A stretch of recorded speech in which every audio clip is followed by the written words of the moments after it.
paroles de passionnés. Gilles, tu nous rejoins pour nous parler d'un haricot légendaire. Bonjour Gilles. Bonjour Nadia, bonjour à tout le monde. Le haricot est cultivé depuis près de 9000 ans et il est originaire d'Amérique du Sud. Son arrivée en Europe est due à Christophe Colomb, qui l'a découvert à Cuba lorsqu'il y a fait son premier voyage en 1492. Alors la diffusion de la plante en Europe se serait faite par le Vatican, lorsqu'en 1528, le pape de l'époque, Clément VII, le fait cultiver sur ses terres. Et selon une légende, la reine Catherine de Médicis l'aurait introduit en France à l'occasion de son mariage avec le roi Henri II, et là on est en 1533. On va parler de quelques expressions avec le verbe failloter déjà que j'aime bien. C'est dans le sens de faire du zèle, rapporter. Alors ça viendrait de la conduite de certains marins pour être mieux servis en faillot durant les périodes de restriction de vivres.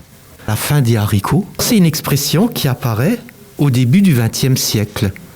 Et elle fait justement référence au voyage au long cours qui avait lieu au XVIIIe siècle. Et les marins consommaient les provisions d'abord les plus périssables, jusqu'à celles qui se conservaient le plus longtemps. Et du coup, quand on arrivait au haricot, c'était qu'il restait plus rien d'autre. Voilà, d'où l'expression « la fin des haricots ». Ça veut dire qu'il était alors urgent de se ravitailler.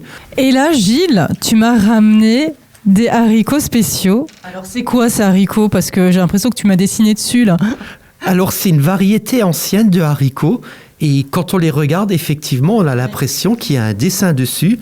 Ce dessin fait penser à un ostensoir, qui est un objet du culte catholique. Et c'est pour ça qu'on l'appelle aussi le haricot du Saint-Sacrement ou haricot ostensoir, à cause de cette curieuse figure géométrique. Alors tu vas quand même nous parler de cette légende, hein. Je suis curieuse moi maintenant. Alors il y a plusieurs légendes qui racontent l'origine de ce motif. La plus répandue remonte à la Révolution française et parle d'un prêtre alsacien qui a voulu cacher son ostensoir dans un champ de haricots pour le soustraire à la profanation des pilleurs d'église. Et quelques mois plus tard, au milieu de l'été, un miracle se produisit. Le champ fut couvert de magnifiques pieds de haricots qui donnèrent de grosses graines de couleur blanche ivoire, portant chacune la marque de l'ostensoir. Et le curé, aussitôt alerté, y vit le signe de la reconnaissance divine. Et une fois la tourmente de la Révolution passée, la légende des haricots miraculeux se répandit rapidement, car le phénomène se produisait désormais à chaque plantation de ce haricot.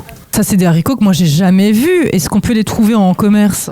Alors, tu ne les trouveras pas dans le commerce, parce que cette variété de haricots tend à disparaître, et elle doit son salut à quelques rares passionnés qui diffusent ces semences de la main à la main.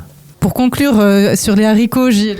Alors les haricots, et on pourrait même dire de façon générale les légumineuses, sont des aliments intéressants à mettre dans notre alimentation. Très riches nutritivement, et dans un monde où 2,5 milliards de personnes sont en surpoids, obèses ou souffrent de malnutrition, les haricots constituent un apport nutritionnel polyvalent et peuvent être la solution à de nombreux problèmes de nutrition dans le monde.